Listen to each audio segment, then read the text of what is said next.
அன்பான வணக்கம். இது சோகா social brought you by foodie பாப்பா. எங்கே நடக்குது, எப்போ நடக்குது, ஸ்க்ரீனில் நீங்கள் பார்த்துக்குங்க. விதவிதமான சாப்பாடு, எங்கே பார்த்தாலும் ஒரே ஹாட்டான டாபிக், அதுதான் போய் ட்ரை பண்ணுங்க. அண்ட் பவர்ட் பாய் காதல் என்பது சாபமா. இந்த படம் வெகு விரைவில், எனக்கு தெரியும் எப்பொழுதுன்னு, வருகிற நவம்பர். ஆனால் தேதி நான் ரிவீல் பண்ண மாட்டேன், ஏன்னா அவர் கோச்சிக்குவார். And my attire sponsored by Bhargavi boutique. அவங்களோட ஐஜி, டிக்டாக் இதெல்லாம் போயிட்டு ஃபாலோ பண்ணி அவங்களோட சேல்ஸை வாங்கிருங்க. இன்றைக்கி நம்ம கூட எனக்கு ரொம்ப பரிச்சயமான ஒரு நபர், என்னுடைய நண்பரும் கூட. வணக்கம் மிஸ்டர் மதன்.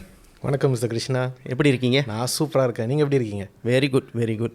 எல்லாருக்கும் மதன் இண்டஸ்ட்ரியில், அதாவது தொழில் சார்ந்த இண்டஸ்ட்ரி. அது என்ன இண்டஸ்ட்ரினா ஏஜென்சி. ஏஜென்சி என்பது ஒரு இண்டஸ்ட்ரி. ஏஜென்ட்டுக்கும் ஏஜென்சிக்கும் ஒரு வித்தியாசம் இருக்குது. அது அவரே விளக்குவார், அவர்கிட்ட கேட்கலாம். சார் சொல்லுங்கள். ஓகே, இது ஒரு நல்ல ஒரு கேள்வி தான். என்னன்னு கேட்டிங்கனாக்கா, ஏஜென்ட்டுக்கும் ஏஜென்சிக்கும் நிறைய பேருக்கு வித்தியாசம் தெரியாது. நம்ம போயிட்டு ஒரு கஸ்டமரை பார்ப்போம், இது மாதிரி ஒரு ப்ராஜெக்ட் ஒன்று இருக்குது, ஒரு ப்ரோக்ராம் ஒன்று இருக்குது, நீங்கள் ஸ்பான்சராக வரீங்களா அப்படின்னு எல்லாமே எக்ஸ்பிளைன் பண்ணுறப்ப ஏஜென்ட் அவங்க தாட் அவங்களுக்கு இருந்துக்கிட்டே இருக்கும். ஆனால் ஆக்சுவலி ஏஜென்சினா that means you accredited agency. அதாவது அந்த மீடியா கம்பெனிக்கு நம்ம ரிஜிஸ்டர் ஆகிருப்போம். அந்த ரிஜிஸ்டர் ஆகிருக்கிற வாசி தான் நம்மக்கிட்ட அந்த பேக்கேஜை கொடுப்பாங்க. அதை போய் நம்ம கஸ்டமர்கிட்ட ஷேர் பண்ணுவோம். Customer don't have to pay anything extra. அதாவது ரேட் கார்டில் என்ன இருக்கோ அந்த ரேட்டை விட குறைச்சி தான் கொடுப்போமே தவிர அதுக்கு பதிலாக ஏற்றி கொடுக்க மாட்டோம், மார்க்அப் பண்ணவே மாட்டோம். ஓகே, அதான் ஏஜென்சியோட பியூட்டி. ஏஜென்ட்னாக்கா எனக்கு அந்த வாய்ப்பு இல்லாத வாசி நான் என்ன பண்ணுவேன், நான் போய் ஒரு ஏஜென்சிகிட்ட கேட்டு ஐயா எனக்கு கொஞ்சம் கொடுங்க, நான் போயிட்டு என் கஸ்டமர் கிட்ட விற்கணும்னு சொல்லி மார்க்அப் பண்ணி வைக்கணும். ஓகே, அதாவது எடிஷனல் ஒரு 10% 20% கூட வச்சு வைக்கிறது தான் ஏஜென்ட் வேலை. கண்டிப்பாக, ஏன்னா அவங்களும் விற்று தான் ஆகணும், அவங்களுக்கு வாய்ப்பு இல்லை, ஏன்னா போய் தேடணும் கஸ்டமரை. ஸோ பினாங்கில் இருப்பாங்க, ஜோஹர் வரைக்கும் போகணுன்ற அவங்க மார்க்அப் பண்ணுறாங்க. ஆனால் அக்ரெடிட்டட் ஏஜென்சியாக இருக்கிறப்ப உங்களுக்குன்ற கமிஷன் அங்கே இருக்கிற வாசி you don't have to markup. Okay, இருக்கிற ப்ரைஸ் அப்படியே கொடுக்க முடியும். த பெஸ்ட் பார்ட் என்னன்னாக்கா, உங்களோட கஸ்டமருக்கு நீங்கள் உங்களோட பெஸ்ட் டீல் கொடுக்குறப்ப அந்த மீடியா கம்பெனி கூட அந்த ப்ரைஸை கொடுக்க மாட்டாங்க. ஐ சி. அதாவது நீங்கள் சொன்னீங்க உங்களோட ஏஜென்சி கட்னு சொன்னீங்கல்ல, அந்த கமிஷன், அதாவது அந்த கிளைண்ட் உங்களுக்கு அது ஒதுக்கிடுறாங்க, அதானே? அந்த மீடியா கம்பெனியே எங்களுக்கு 15% கமிஷன் கொடுத்துருவாங்க. ஸோ இது நான் தாராளமாக சொல்லலாம், 15% கமிஷன் ஃபார் மார்க்கெட்டிங் ஏஜென்சிக்கு அங்கே இருக்கும். இதை தவிர நீங்கள் உங்கள் கஸ்டமருக்கு நீங்கள் எக்ஸ்ட்ரா சர்வீஸ் கொடுக்குறப்ப you can retain your customer. அது உங்களோட பியூட்டி. Right, okay. எனக்கு தெரியும் நீங்கள் முந்தி எங்கே வேலை செஞ்சீங்கன்னு எனக்கு தெரியும். ஓகே, ஒரு மார்க்கெட்டிங் மேனேஜராக பல வருடமாக ஒரே கம்பெனியில் அந்த டெவலப்மெண்ட்டை நீங்கள் வந்திருக்கீங்க. இந்த ஏஜென்சியை திறக்கணும் அப்படின்னு என்பது உங்களோட பல நாள் கனவா? திறக்கணும்னு நினச்சி திறந்தீங்களா, இல்லை தற்செயலாக அது அப்படியே நடந்துருச்சா? ஓகே சார், இதுக்கு ஒரு கொஞ்சம் நோங்கான ஸ்டோரி தான் சொல்லிடுறேன். நான் ஆக்சுவலி பிஸ்னஸே செய்யக்கூடாதுன்னு இருந்தேன். ஓ ஆமாம், பிஸ்னஸே வேண்டாம். ஏன்னாக்கா எங்கள் அம்மா அப்பா 2 பேருமே முன்னிலேருந்து பேனர் செஞ்சவங்க. பேனர், சைன் போர்ட் இதெல்லாம் கடை வச்சுட்டு அப்புறம் வீட்லேயே பக்கத்தில் செமி டிவிடுன்ற சைட்டில் போட்டுலாம் செய்வாங்க. அப்போலாம் நீங்கள் பார்த்தீங்கன்னா துணியில் எழுதுவோம், அது காய வைக்கிறது காயாது, மழை வந்துருச்சுனாக்கா ஃபேன்லாம் காய வைப்போம். இவ்வளோ கஷ்டப்பட்டு செய்கிற வேலை எங்களால் போயிட்டு அந்த பேனர் கொடுக்குறப்ப காசு தரமாட்டாங்க. ஓ, வேலை கஷ்டப்பட்டு செஞ்சு அதுக்கு அந்த வருமானம் வந்தால் தானே சார் நம்ம அடுத்தது செய்ய முடியும். ஓகே, அது வராது. காசு கொடுக்காததுக்கு காரணம் எங்கள் அப்பா கிட்ட சொல்லுவாங்க, ஓகே கண்ணா அப்புறம் பார்த்துக்கலாம், அப்படியே தட்டி கொடுத்துட்டு அப்புறம் வாங்கிக்கலாம் கண்ணாண்டுவாங்க. எங்கள் அப்பா கஸ்டமருக்கு ப்ரையாரிட்டி கொடுக்குறவர். ஆனால் எங்கள் அம்மா சைடில் யோசிச்சோம்னாக்கா செஞ்ச வேலைக்கு ஏன் நம்ம காசு வாங்கக்கூடாதுன்னு தான் அவங்க கேட்பாங்க. ஆனால் எங்கள் அப்பா சைடில் அவர் யோசிக்கிறதும் தப்பு கிடையாது. ஏன்னாக்கா நம்ம கஸ்டமரை பகைச்சிக்க முடியாது, எனக்கு அவர் மறுபடியும் எனக்கு ரிட்டர்ன் பிஸ்னஸ் எனக்கு வேணும் அப்படின்ட்டு. ஸோ இந்த மாதிரி ஒரு கான்ஃப்ளிக் இருந்துக்கிட்டே இருக்கும். அப்போ என்னோட இது பார்த்தீங்கன்னாக்கா பிஸ்னஸ்னால் கஷ்டம். ஓகே, இது நம்ம செஞ்சு ஒரு கிரெடிட் டேர்மில் வச்சு செஞ்சுக்கிட்டு எதுக்கு செய்யணும் அப்படின்ட்டு நான் யோசிச்சுக்கிட்டே இருந்தேன். இது பிஸ்னஸே வேணாம், வேலை செஞ்சுட்டு போயிடும். நீங்கள் பார்த்தீங்கன்னாக்கா படித்து முடிச்சதுலேருந்து வேலையை தான் செஞ்சுக்கிட்டே இருந்தேன். ஆனால் நமக்கு தான் பிளட்டில் ஓடிக்கிட்டே இருக்குல்ல. ஓகே ஓகே, அது இழுத்துருச்சு. ஸோ நான் என்ன பண்ணேன்னா, மார்க்கெட்டிங் மேனேஜராக இருக்கிறப்ப 2019 தான் நமக்கு அந்த கோவிட்லாம் வந்துச்சுல்ல சார். அது நிறைய பேருக்கு வாய்ப்பு கொடுத்துச்சு, நிறைய பேருக்கு ப்ராப்ளம் கொடுத்துச்சு. எனக்கு அது வாய்ப்பு கொடுத்துச்சு. ஸோ நான் பார்ட் டைமாக செஞ்சுக்கிட்டே இருந்ததை நான் எப்படியாவது ஒரு கட்டத்தில் பணக்காரன் ஆகணும், சிறப்பாக இருக்கணும், வாழ்ந்தால் சிறப்பாக இருக்கணும் அப்படின்னு யோசிச்சுட்டே இருக்கிறப்ப தான் ஒரு டைமில் நான் ட்ரெயினர் ஆகினேன். ஸோ நான் போயிட்டு ட்ரைனிங் கொடுக்க ஆரம்பித்தேன் எல்லாருக்குமே எப்படி பிஸ்னஸை ப்ராப்பராக செய்யணும் அப்படின்ட்டு.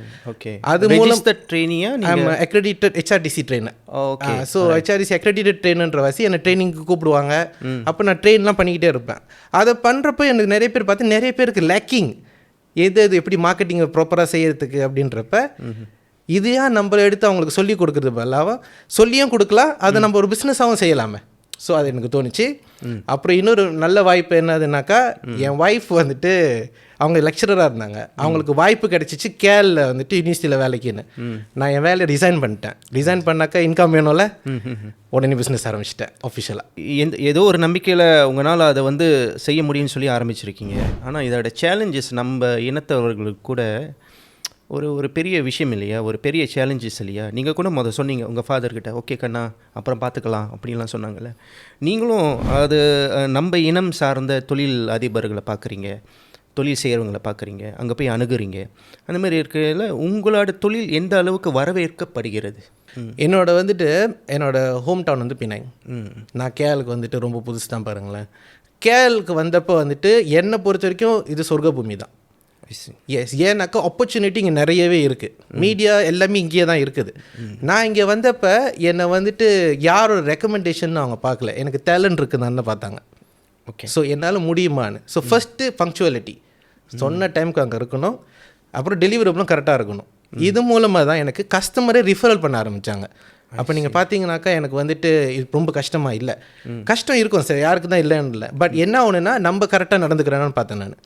ரெண்டாவது என்னதுனாக்கா, என்னோட பழைய பாஸ் கிட்ட கற்றுக்கிறது என்னதுனாக்கா, கிரெடிட் டேர்ம் வந்துட்டு நான் பாட்ட ஆரம்பிச்சிட்டேன். ஓ, ஸோ அதுவே பெரிய சேலஞ்சஸ் சார்.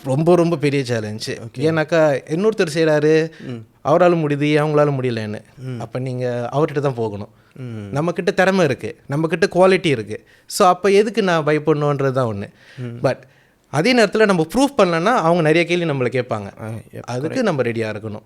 ஸோ ஒரு தடவை நடந்திருக்கு, என்னால் வந்துட்டு சொன்ன டைமுக்கு வந்துட்டு அதை முடிக்க முடியல.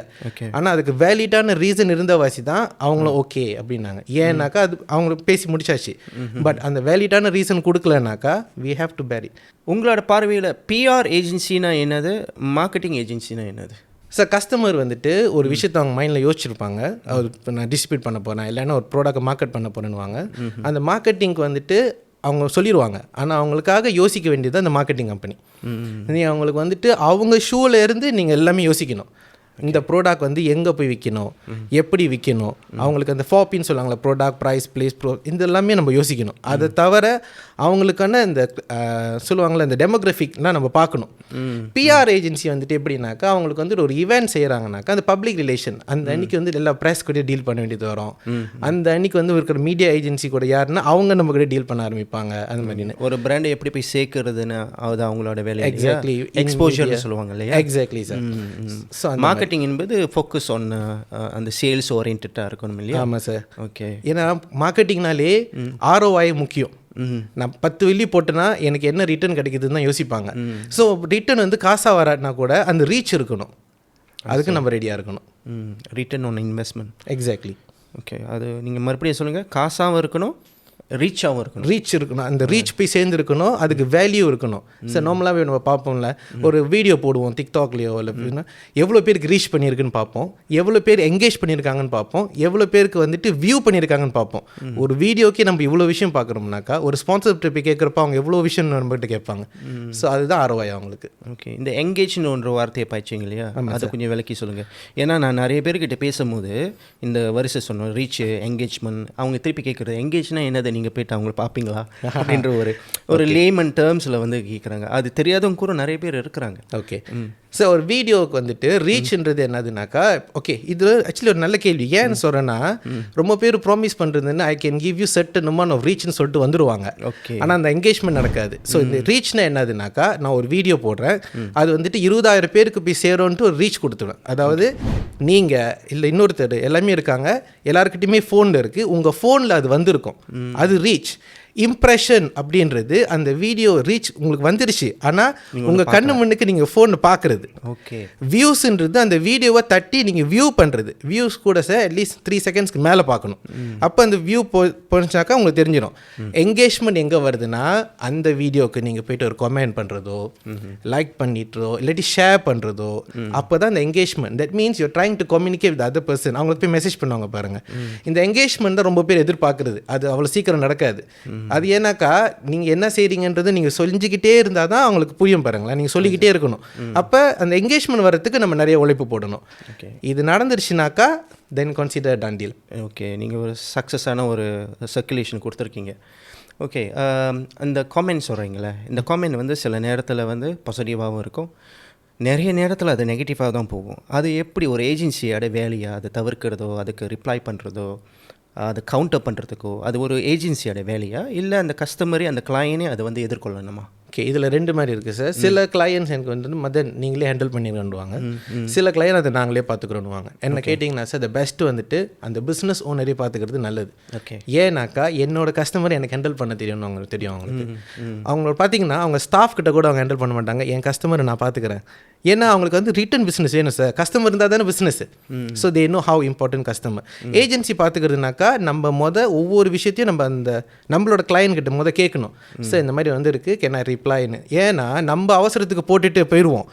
அந்த கஸ்டமருக்கு பிஸ்னஸ் போயிடுச்சுனாக்கா அது அவங்க பிஸ்னஸ் பாதிக்கிறப்ப நம்மக்கிட்ட தான் மறுபடியும் வருவாங்க. உங்களால் தானே பிஸ்னஸ் போயிடுச்சுன்றாங்க. அப்போ இது பயங்கரமான கேம் தான். அப்போ ரொம்ப கேர்ஃபுல்லாக இருக்கணும். தென் கமெண்ட்ஸில் சார் நீங்கள் பார்த்தீங்கன்னாக்கா எல்லா கமெண்ட்ஸும் நமக்கு ஏற்ற மாதிரி இருக்காது தான். சில சமயத்தில் தாக்குற மாதிரி இருக்கும். நீங்கள் எவ்வளோ தான் நல்லது செஞ்சாலும் வந்துட்டு ஒரு கருப்பு புள்ளி மாதிரி வச்சுருவாங்க. அதுக்கு என்ன கேட்டிங்கன்னா த பெஸ்ட் வந்து இக்னோ. எஸ், அது விட்டுருங்க. அதுக்கு என்னைக்கு நம்ம அதுக்கு போய் ரிப்ளை பண்ணுறோமோ அன்றைக்கி தான் நமக்கு பிரச்சனையே ஆரம்பிக்கும். ஸோ திரும்ப அவர் ஒன்று போடுவார், திரும்ப நம்ம ஒன்று போடுவோம். இது தொடர்கதையாக இருக்கும். அதுக்கு மேலே விட்டுடலாம். ஓகே, இன்ட்ரெஸ்டிங்காக போயிட்டுருக்கு. இன்னும் நிறைய கேள்விகள் இருக்குது. ஒரு சிறிய பிரேக் போயிட்டு வந்துடுமா? ஃபூடி பாப்பா, இது ஒரு காணொளி, இது உங்களுக்காக.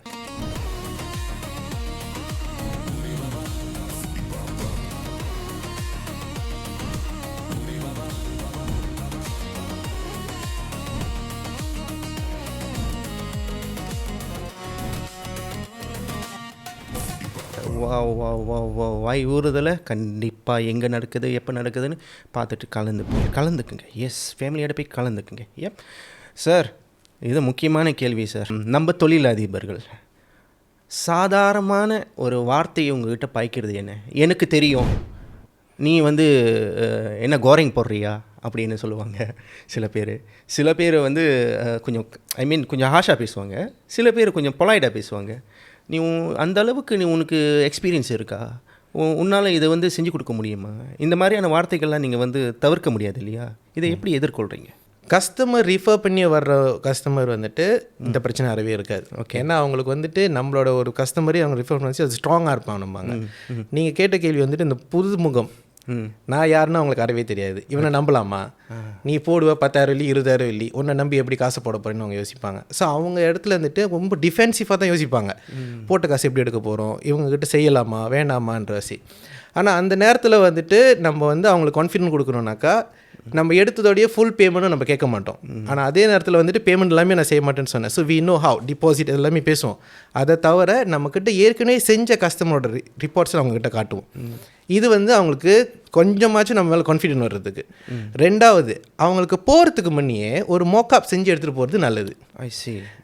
அது கொஞ்சம் விலைக்கு சொல்லுங்கள். எனக்கு தெரியும், இருந்தாலும் கொஞ்சம் விலைக்கு சொல்லுங்கள். ஓகே சார், ஒரு ப்ரெசன்டேஷன் போகிறோம்னா, ஒரு கஸ்டமர் பார்க்க போகிறோம்னா, அந்த கஸ்டமர் எந்த இண்டஸ்ட்ரி, FMCG இண்டஸ்ட்ரியா, யூனிவர்சிட்டி காலேஜா, இல்லை வந்து அவங்க வந்து ஃபுட் அண்ட் பெவரேஜா, எந்த மாதிரி கஸ்டமர் நம்ம பார்க்க போகிறோம் நமக்கு தெரிஞ்சிடும். அதுக்கு ஒரு ப்ரெசன்டேஷன் டேக்ன்றது ஒரு பவர் பாயிண்ட்ல நீங்கள் செய்யலாம்.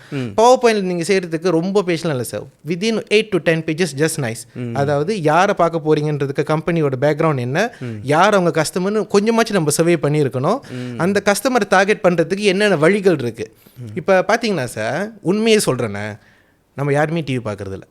ஓகே, எல்லாமே நெட்ஃப்ளிக்ஸ் அது இதுன்னு போயிட்டு இருக்கும். டிவி மொபைல் தான், எல்லாம் மொபைலில் தான் இருக்கும். இப்போ போயிட்டு நான் வந்துட்டு நீங்கள் வாங்க டிவி அட்வர்டைஸ்மெண்ட் செய்யுங்க நல்லா சிறப்பாக இருக்கும்னு சொன்னேனாக்கா, நானே ஏஜென்சி தான் சார். நானே சொல்லுவேன், எந்த கஸ்டமர்கிட்ட பேசுகிறோமோ அதை தெரிஞ்சு பேசணும். எல்லா கஸ்டமரையும் நீங்கள் வாங்க டிவியில் அட்வர்டைஸ்மெண்ட் போடுங்கன்னு சொன்னாக்கா அவங்க போட்ட காசு எப்போ எடுப்பாங்க?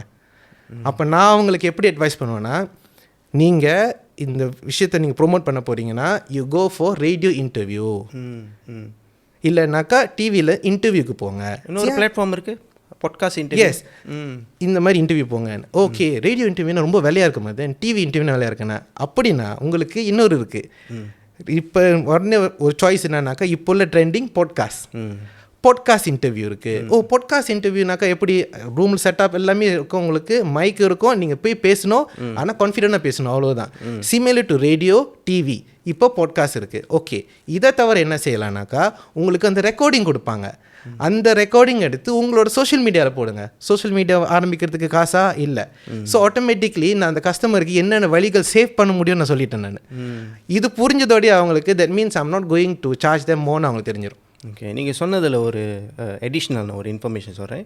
இடையில் ஒரு கிளையனை பார்க்கும்போது what is the difference between 3 main marketing platform அப்படின்னு, டிவி, ரேடியோ, என்ன நான் பாட்காஸ்ட்னு சொன்னீங்களே.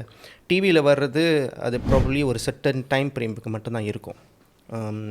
என் ரேடியோ என்பது அந்த அன்றைக்கி தான், அது திருப்பி ஒளிப்பதிவு செஞ்சு அது திருப்பி ஏரிங் பண்ணுவாங்களே நம்மளுக்கு தெரியாது. கரெக்ட்.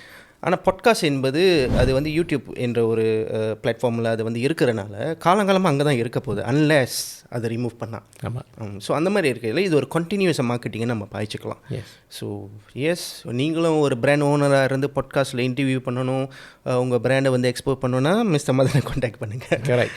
ஸோ அதுக்கு நம்ம நிறைய வழிகள் செய்யலாம், கொலாபரேஷனும் பண்ணலாம். ஸோ கொலாபரேட் பண்ணுறப்போ அது வாய்ப்புகள் ரீச் இன்னும் கூடியாக இருக்கும். நான் வந்துட்டு ஏன் ஒரு பெரிய பிராண்ட் சோக்கா டீம் கூட வந்துட்டு ஒரு கொலாபரேட் பண்ணி ஒரு போஸ்ட் போடக்கூடாது. ஸோ அந்த மாதிரி கூட அவங்க யோசிக்கலாம். சரி, இதோட சேலஞ்சஸ் எப்படி சார் இருக்குது? நீங்கள் உங்களோட கஸ்டமர் பேஸ் எப்படி, இந்தியன்ஸ் கூடயா இல்லை மலே கூடயா சைனீஸ் கூடயா? ஆஃப்கோர்ஸ் நீங்கள் வந்து கண்டிப்பாக கவர்மெண்ட்ஸ் கூட டீல் பண்ணுவீங்க இல்லையா? எப்படி இதை வந்து ரேஷியோ எப்படி சொல்லலாம்? ஓகே சார், என்னோட பார்த்தீங்கன்னாக்கா இந்த மார்க்கெட்டிங் இண்டஸ்ட்ரியில் நான் வந்தப்போ எனக்கு முன்னே பெரிய ஜாம்பவானுங்கள்லாம் இந்த இந்தியன் இண்டஸ்ட்ரியில் இருக்காங்க.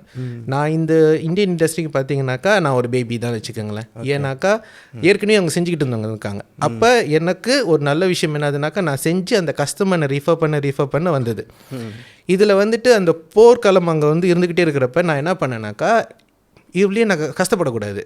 அங்கே ஸ்பீல் ஓவர் நமக்கு வந்து சொல்லுவோம், நம்மளோட பாப்புலேஷன் குறவு தான், நம்ம அங்கே கஷ்டப்பட்டு இருப்பேன்லாக்கா நான் என்ன பண்ண ஆரம்பித்தேன், why not I enter into Malay market, okay, why not I venture into Chinese மார்க்கெட்னு ட்ரை பண்ணேன். அதுக்காக தான் நான் என்ன பண்ணேன், TV3 மீடியா ப்ரீமாவில் இப்போ வந்துட்டு அவங்க ஒம்னியான்னு சொல்கிறாங்க, அதுக்கு போய்ட்டு அக்ரெடிட்டட் ஏஜென்சி எடுத்துட்டேன். ஓகே, அந்த அக்ரெடிட்டட் ஏஜென்சி எடுத்த வசி என்ன நடக்குதுன்னா சார், மீடியா ப்ரீமாவில் உள்ள இந்த நசிலமா கோபியோவோ இல்லை MHI மாறி இருக்குல்ல சார், இந்த மாதிரி எந்த ப்ரோக்ராமுக்கு மலே மார்க்கெட்டுக்கு வென்ச்சர் பண்ணோன்னு யாராவது யோசிச்சாங்கன்னா நான் ப்ரௌடாக சொல்லுவேன் சார், அது என்கிட்ட இருக்குது. உங்களுக்கு எக்ஸஸ் இருக்குது. எஸ்.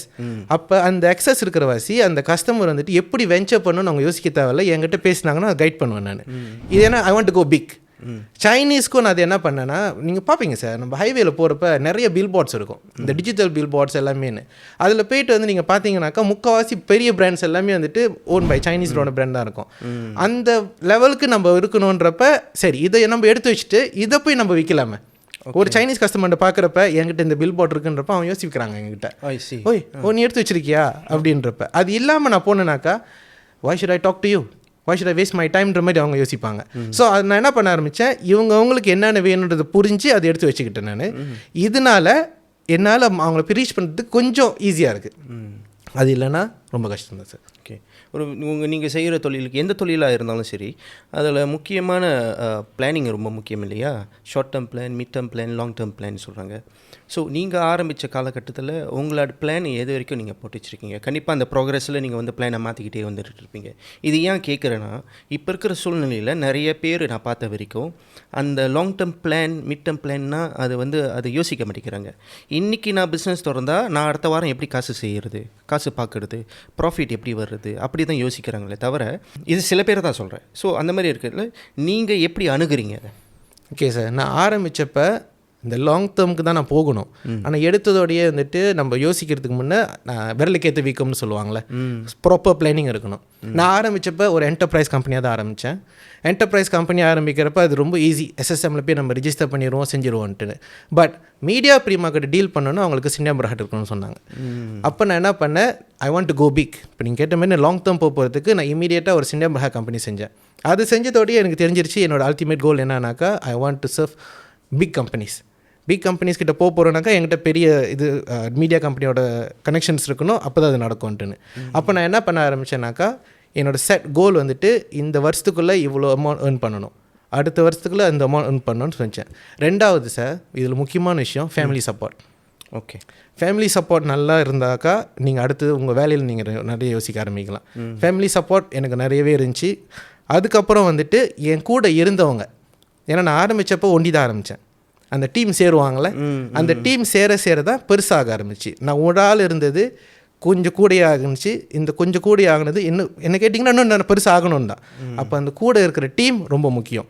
ஏன்னா கேட்ட டைமில் வேலை நடக்கணும், கேட்ட டைமில் அந்த ரிசல்ட்ஸை ப்ரொடியூஸ் பண்ணணும். இதெல்லாமே நடக்க வந்து ஒரு ஆள் ஓட முடியாது சார். ஏன்னா ஓடி இருக்கேன், ஒரு ஆள் ஓடி அதை முடிக்க முடியாது சமயத்தில். நம்ம ஒன்று யோசிச்சுக்கிட்டே இருப்போம், குளிக்கிறப்போ ஒரு யோசனை வரும், குளிச்சு முடிச்சுட்டு வந்தோடனே வேறு யோசனை வந்துடும். ஸோ இந்த மாதிரி விஷயங்கள்லாம் எப்படி நம்ம அவாய்ட் பண்ணோன்னா ப்ராப்பர் பிளானிங் இருக்கணுன்றாசி ப்ராப்பர் டீமை செட்டப் பண்ண ஆரம்பித்தேன். ஸோ இப்படி இருக்கிறப்ப என்னோட பிளான் கரெக்டாக போய்ட்டுருக்கு. இது ஒரு நல்ல விளக்கம். இது வந்து மக்கள்கிட்ட போய் சேரணும்னு நம்மளோட ஆசை. அதுக்காக தான் இந்த ஒரு பதிவை நம்ம வந்து செய்கிறோம். ஏன்னா நிறைய பேருக்கு ஏஜென்ட் என்ற ஒரு விஷயம் வந்து ரொம்ப குழப்படியாக இருக்குது. எல்லாரும் அந்த குழப்படியிலே இருக்கிறாங்க. இதோட வரவேற்பு எப்படி இருக்குது? ஏன்னா நிறைய பிஸ்னஸ் ஓனர்ஸ் வந்து இது நாங்களே பார்த்துக்கலாமே, எங்களுக்கு வந்து மார்க்கெட்டிங் டீம் இருக்குது, மார்க்கெட்டிங் டிபார்ட்மெண்ட் இருக்குது, அவங்களே பார்த்துக்குவாங்க அப்படின்னு. ஆனால் நான் அறிஞ்ச வரைக்கும் நிறைய பெரிய கம்பெனி மார்க்கெட்டிங் டீம் இருக்கிறது வந்து அவங்க ஏஜென்சி கூட வேலை செய்கிறதுக்கு தான். ஸோ இது உங்களுடைய கருத்து என்ன இதில்? அது உண்மை தான் சார். அவங்க வந்துட்டு விஷயம் சில பேருக்கு புரியாது, இல்லைன்னா தெரியாமல் கூட இருக்கலாம், அறியாமைன்னு வச்சுக்கோங்க. அவங்க என்ன நினைக்கிறாங்கனாக்கா ஏஜென்சி கூட போனாக்கா எக்ஸ்ட்ரா காசு கட்டணும். அது முதல்ல நான் சொன்ன மாதிரி தான் அது அவங்களுக்கு புரியணும். ஏஜென்சி வந்து ரெப்ரசன்டேட்டிவ் ஃப்ரம் மீடியா கம்பெனி, அவங்க தான் வந்துட்டு அந்த பேக்கேஜ் வந்து கஸ்டமருக்கு ஏற்ற மாதிரி கொடுப்பாங்க. ஸோ இந்த மார்க்கெட்டிங் டீம் அவங்களோட வேலை என்னதுனாக்கா அந்த கம்பெனியோட ப்ராடக்டோ இல்லை சர்வீஸோ போய் சேர்க்கணும். அவங்க போயிட்டு எந்த ஏஜென்சியோ இல்லை எந்த மீடியா போய் சேர்க்க பதிலாக இந்த மாதிரி ஏஜென்சி கூட டீல் பண்ணுறப்ப we can solve most of your problem. இவங்களுக்கு வந்து இந்த பேக்கேஜ் இருக்குது, இப்படி செய்யலாம், இங்கே போகலாம் நீங்கன்னு சொல்லிடும். ஸோ நம்மளோட சர்வீஸ் வந்து 360 டிகிரி. ஸோ அது மீன்ஸ் லைக் சோஷியல் மீடியாவா இல்லை மேக்ஸ் மீடியாவா என்ன வேணுன்றதோ அதுக்கு தகுந்த மாதிரி கொடுக்க முடியும்.